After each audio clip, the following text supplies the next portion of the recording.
Hello, today we're going to be doing the book recommendations tag I've seen it going around on YouTube or BookTube. I don't know who actually started this tag, but I'm going to try to find out and link them down below if I can.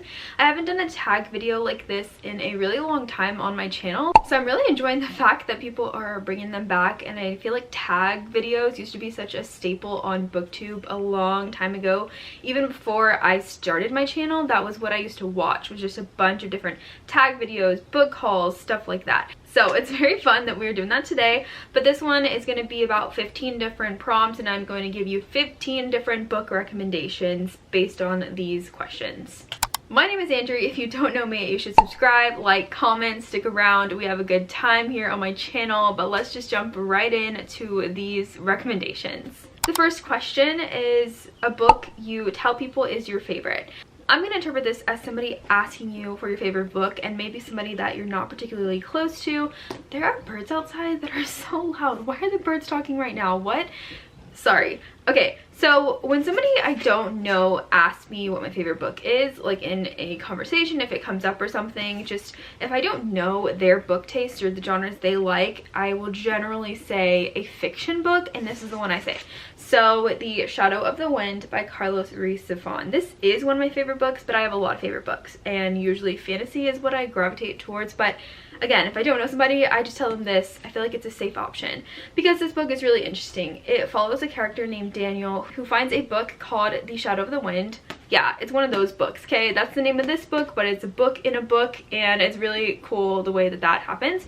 But he finds a book called The Shadow of the Wind, and he reads it, and he really loves it. He wants to know more about this author. He wants to read more by this author. So he is going around searching for more of this author's works. But while he's doing that, he finds out that somebody is deliberately going around destroying every book that they can find that is written by the author, whose name is Julian Carricks. This book takes place in Barcelona in 1945. It is more of a historical kind of fiction book, but it goes into a lot of mystery, a lot of details, a lot of twists of Daniel learning about Julian's life and interweaving with his own life. We get to know a lot about Daniel personally, like his family details and stuff like that. And there's a lot of different storylines going on here. One of the things that I really love about this book too is that I had made a video a long time ago. It's called like asking the Shadow and Bone actors for book recommendations, because I did that. I DM'd before Shadow and Bone season 1 even came out. I DM'd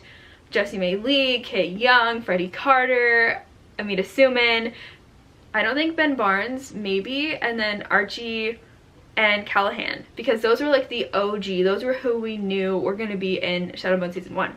And I promise this all has to do with this book, but I DM'd all of them on Instagram, and I did get one response, and it was from Callahan Skogman, and he DM'd me back and recommended me to read The Shadow of the Wind. So I had never heard of it. I wouldn't have read this book unless Callahan freaking Skogman DM'd me and recommended it to me. So I just think that is a really cool fact, and I love that I actually enjoyed this book. It was a 5-star. It's so good. This book is just kind of like a masterpiece. It's beautiful and haunting and amazing. So that's a really cool fact, and you should read this book.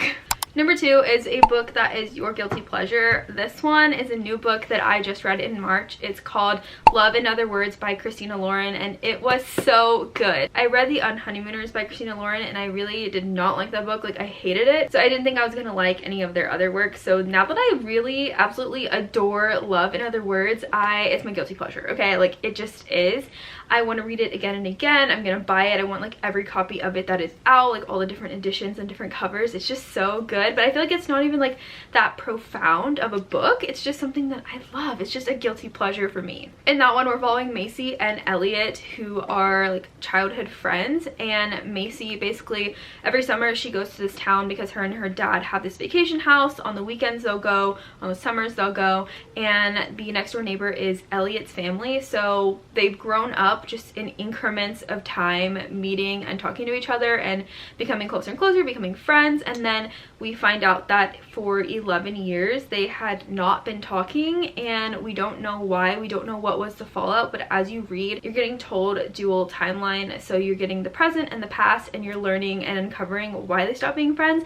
And also learning like as they start to develop more and more feelings out of just strangers to friends to more to just growing up with each other. So it's definitely like a childhood best friends to lovers story, but it's also kind of very sad, and I felt like it was just an overall perfect book. There was angst, tension, tragedy, just everything that I like in a romance, because it just keeps it more real instead of just kind of like a rom-com or something. I like some books that have more serious topics and that go into deep things that actually make me feel something, and that book really made me feel. I also felt like the characters had really good chemistry and they were just fleshed out so well, and I just was blown away. So Love in Other Words, guilty pleasure. You should read it because it might be your next guilty pleasure as well. Number 3 is a book that everyone loved but you didn't, and I feel like I saw this book on TikTok and it was also promoted a lot, just different places on the internet, like on Instagram and stuff like that. Also at Barnes & Noble I feel like it was also promoted, and I just didn't like it. But it's Things We Never Got Over by Lucy Score. This book is so pretty. It is, like, I love this cover. In this book we're following Naomi, who is a woman who discovers that she has a niece she never knew about and ends up having to take care of her. She also has to go to this town where her sister used to live that she is not very familiar with at all, and there she meets a character named Knox, who is a grumpy man that also for some reason wants to help Naomi, and he ends up helping her out of like a bad situation that she's in. That's very surface level what this is about, but the book is also very surface level. I got about 150 maybe 200 pages in, and it took me so long to read that, and it just wasn't interesting. Nothing was really happening, and I feel like with a premise like what it had, it should have been way more interesting, but I didn't feel anything towards the characters. And I think that's one of the biggest things, that the main character especially, she didn't really have any particularly good personality or anything interesting about her. Didn't make me really care about her, so I just didn't enjoy this book overall, and I don't know how a lot of people did, but hey, everybody just has different taste, and maybe it was like wrong timing for me to read the book, I don't know, but it just didn't hit how I thought it would. And the next one has a pink cover. It's so gorgeous. I really wish I loved these books, but I just didn't. I just can't lie to myself and gaslight myself into reading these because I didn't enjoy it, so I had to DNF it. 4 is a book you read the fastest, and that would have to be Believe Me by Tahira Mafi. I've read a lot of books pretty fast, I think, but this one is definitely going to be one of the fastest because it's so short. It's a novella about Warner and Juliet from the Shatter Me series, and this is basically one of the, I think it is the final book in the whole series that's out so far. Like, I don't think she's ever gonna make anything else, so definitely don't go into this one first because it has all the spoilers and everything. It's just a mushy, cute novella, and I loved it so much, especially because it's completely told in Warner's point of view. But also I'm looking at it and I forgot that I got this book wet, so it is kind of water damaged. It's not super bad, but it's really like, just, this book looks like it's went through something. Look at this. It has the page waviness going on from being wet, so sorry to Warner, but I love this book.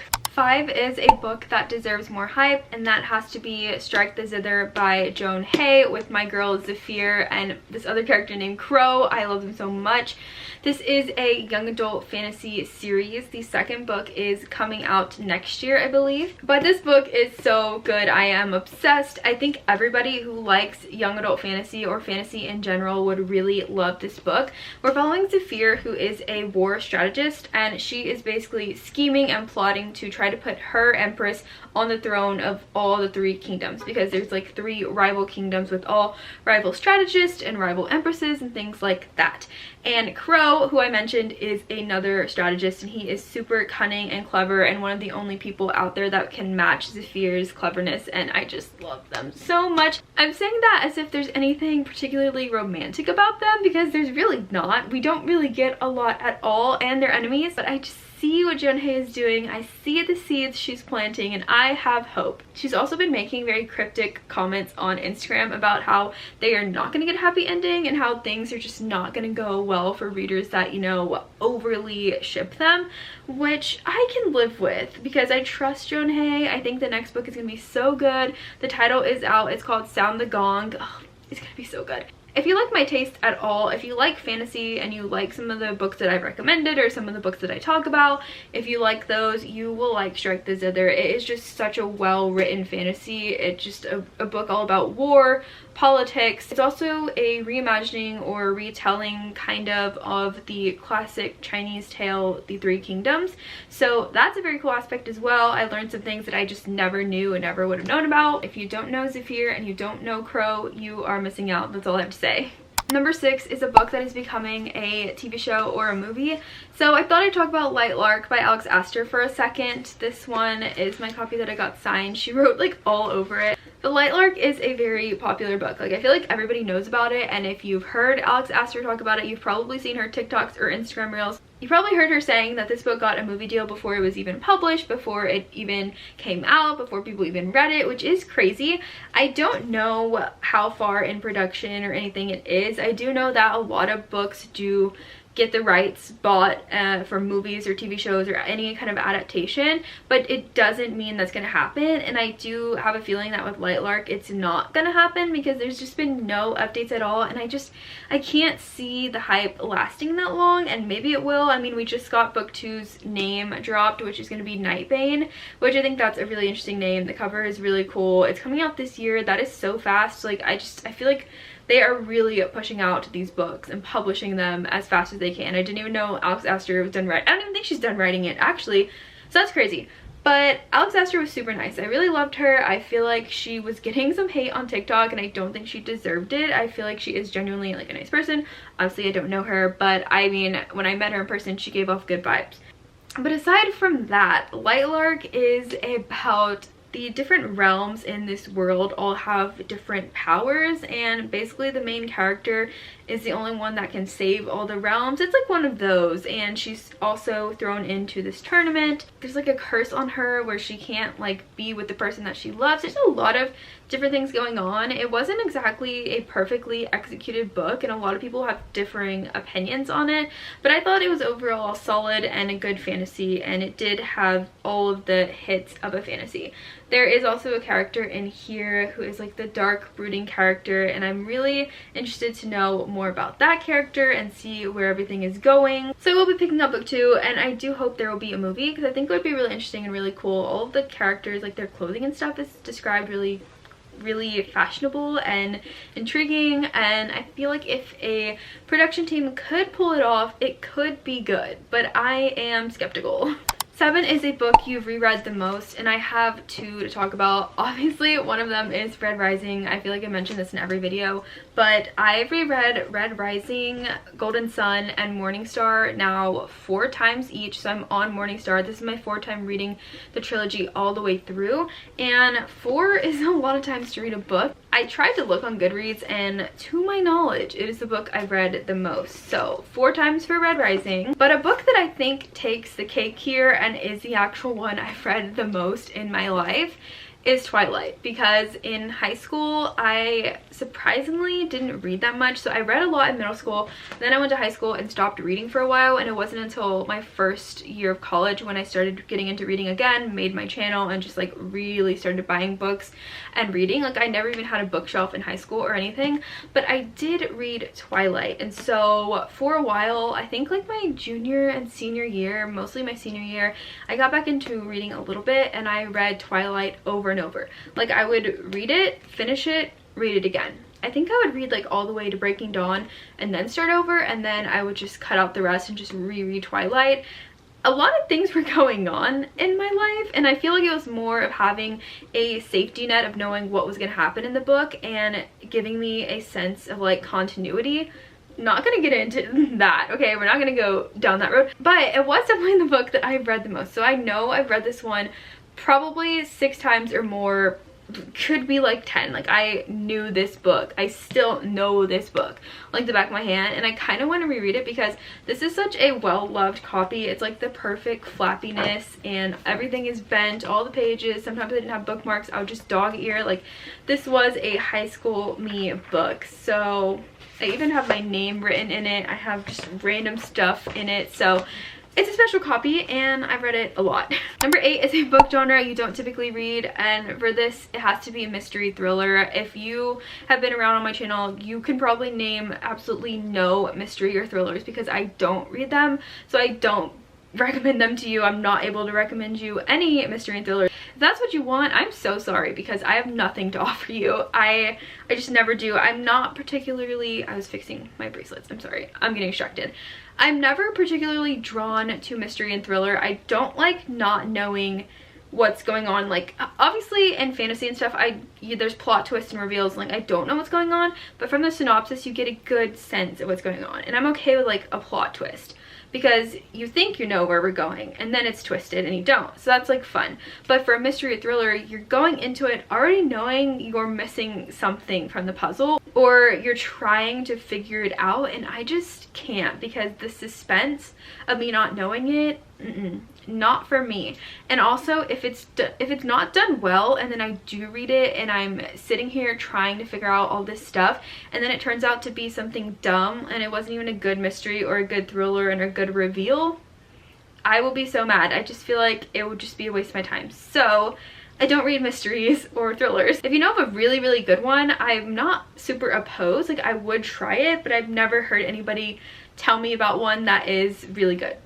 9 is a book that deserves all the hype it gets, and I'm gonna throw it back on my channel to old Andrew Reads because I used to talk about this all the time at the time that I read it, and this was before the show came out. This was just one of my books. Like, this was one of my go-tos that I talked about in every video, and I haven't in so long. So, Six of Crows by Leigh Bardugo. This feels like nostalgia talking about this on camera. But this book is definitely just so solid. It is just for sure one of the best books that I've ever read. It is written so well for a young adult fantasy and what it does in the heist aspect, all of the different point of views we get, all of the characters. I just feel like this book is so solidly perfect, or like as close to perfect as you can ask for from YA, from fantasy, and from Leigh Bardugo in general. This is definitely her best works. I would defend this series with my life. It does deserve the hype it gets. It is genuinely that good. And I recently met somebody at a book signing who was talking about Shadow and Bone and was saying how they read Shadow and Bone, the Shadow and Bone trilogy, but they never read Six of Crows, and that they were intrigued by the characters but they didn't want to read the books because they didn't think it would be good because they didn't like Shadow and Bone. And my eyes popped out of my head. I was like, you haven't read Six of Crows, but you've read the Grisha trilogy first?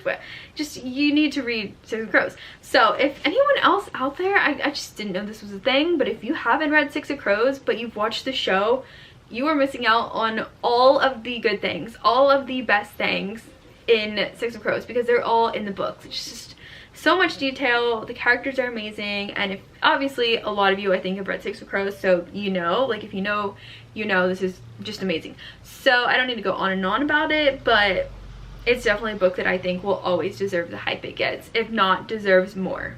10 is a book that you usually recommend when people ask. So this kind of is the same about question 1. When people ask me what my favorite book is, whenever people ask me for a recommendation and I don't really know what they read, this is what I'll generally reach for to recommend. So All My Rage by Sabaa Tahir, ever since I read it, I feel like I've been talking about it a lot and recommending it to people in real life who I think could do with reading something that is actually meaningful and just a good book in general.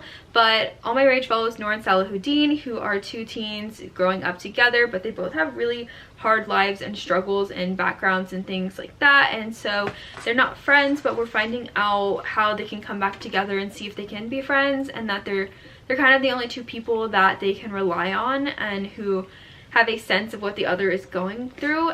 This book dives into a lot of things that could be triggering to people. It dives into topics like death, sexual assault, drug abuse, physical abuse, a lot of heavy things, but I feel like it's written in a way that is consumable to young readers, which is the most important thing to me. 11 is a book that has your favorite characters, and for me that is We Hunt the Flame by Hafsa Faizal.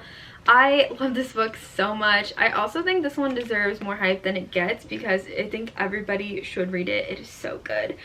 but the characters definitely are what hold up the story for me. But we follow Nasir and Zafira. So Nasir is also kind of titled the Prince of Death. Nasir kills people. That is his thing, like literally his job. Like his dad tells him who to kill and he does because he is the prince. So he has to, okay? That's what he does. Well, Zafira is a huntress, and so she ends up going after this artifact, and then Nasir is also going after the artifact, and then he is tasked to kill the hunter looking for the artifact because he thinks that the hunter is a man, and then he finds out it is a girl and she is his age, and maybe he actually likes her, but he has to kill her. It is a perfect enemies, like rivals kind of thing. I think they're start out like as rivals, and then the story progresses and things go on from there, but it is just a breathtaking fantasy. Definitely one of my faves, definitely some of my favorite characters ever. Even them on their own separate, it's just, they're so good. 12 is a book you wish you could live in, and I picked up Lady Midnight by Cassandra Clare, first book in the Dark Artifices for this, because mostly I would say all Shadowhunter books, like I would love to just live in the Shadowhunter world wherever. Put me in London, put me in New York, I don't care, just put me in a Shadowhunter Institute and let me be a Shadowhunter. Let me wake up, go to class, learn about demons, then let me go to training to fight the demons. I feel like you wouldn't have to think about all of the mundane things of life, and I don't want to. I want my mind to be occupied on other tasks where I don't have to really think about reality, and I feel like Shadowhunters are very good at that. They have fun and they kill demons and they don't have to deal with regular stuff, and who wouldn't want that? And I like the Dark Artifices setting because they are in LA, in California, and I went to LA for the first time, and I actually, not like LA, but like California, like I like the weather there. It's just a lot better than Texas. But I would not mind being at the LA Institute. So anywhere in the Shadowhunter world I would love to live in, but as long as I'm a Shadowhunter. But particularly I wouldn't mind kicking it with Emma and Julian and all the Blackthorns. 13 is a book you thought you would hate but didn't, and that would have to be Foul Lady Fortune by Chloe Gong. And it kills me to say that because I absolutely adore this book. I absolutely love Rosalind and Orion, and I got this one signed and met Chloe, and she was like amazing and so funny also. But basically I did not like These Violent Delights that much. I didn't finish Our Violent Ends, and it just wasn't, you know, my favorite thing ever. But then I got a arc of Foul Lady Fortune, read it, loved it so much that I had to go get a copy. I want to get the Barnes & Noble copy that's gold. I love it so much. So I really thought I was gonna hate it because I didn't like the previous one. It's not the same series, but it follows a character. Rosalind was in the first series, now this is her book. So I didn't have high hopes, I didn't have any standards, any expectations, but it still blew me out of the water, and it was so good, and I'm so glad that I did not hate it, and I definitely do not hate it. I love it. 14 is a book that made you cry, and that is If He Had Been With Me by Laura Nolan. I talked about this in my wrap-up because I read it in March for the first time. This is actually an older book, and I was reading online that the author might be coming out with a sequel. I think it's not going to be after the events of this book, but it's going to be from the boy's perspective, and I will literally die. Like, I want it so bad. This book is about Autumn and Finn, who used to be inseparable when they were young, and then they had a falling out, kind of like Love in Other Words, but different. Autumn and Finn live right next to each other, and they're in high school. Finn is kind of like the sports guy. He's super popular, everybody loves him, and Autumn went down a different turn and is more kind of like an outsider, weird kind of girl that, well, everybody in her high school thinks that, and so they're not friends. They don't talk, but their families are just so close that they can't not be around each other. They can't not see each other. So when they have to, they do talk, and like his mom will be like, go to Autumn's house and get this, and he just walks in the door, grabs a cup of milk, goes back to his house. That's just the relationship that their parents have and that they grew up having. So they never didn't care about each other, but they also didn't make the effort on their own parts to talk to each other and be friends in high school. But if one of them really needed something, they were always kind of there, and they also still had a lot of firsts. Like, they knew about each other's lives. Like, if one of them went through something, the other knew because their parents would talk and tell them and ask them questions like, hey, how do you like Finn's girlfriend? Or hey, what do you think about Autumn's boyfriend? And there's just a lot of little details that I could go on and on about that I love, but this book really was sad. I mean, the title is If He Had Been With Me. I feel like you can kind of see where the book is going, not necessarily like what happens at the end, but just it is a very sad read. Just know that going in, and I did cry. Alright, the last one is a book you wish you could read for the first time again, and that would be Kingdom of Ash by Sarah J Maas. If I could read any book again for the first time, it would be this one because it's so big, there's so much going on, it wraps up the series so perfectly, and I love Aelin so much. She is definitely just one of my all-time favorite characters ever, and I would love to read this again for the first time and get all of those feelings. It was just so epic. It was like the ending of like a giant journey that I felt like I went on with the characters, and it was so bittersweet and amazing. So this would definitely be the one I would pick. That's all 15 prompts and books I wanted to recommend. So if you haven't read any of these, you definitely should. My camera battery is going off. It is about to die. I am gonna have to stop the video like in 2 seconds. But all my social media will be linked down below if you want to check it out. I also have some ways you can help support the channel. But that's it for this video. So I hope you guys enjoyed, and I'll see you in the next one. Bye! Know that, baby, I'm never on your mind. And it don't matter how hard we try, 'cause you're never on my mind.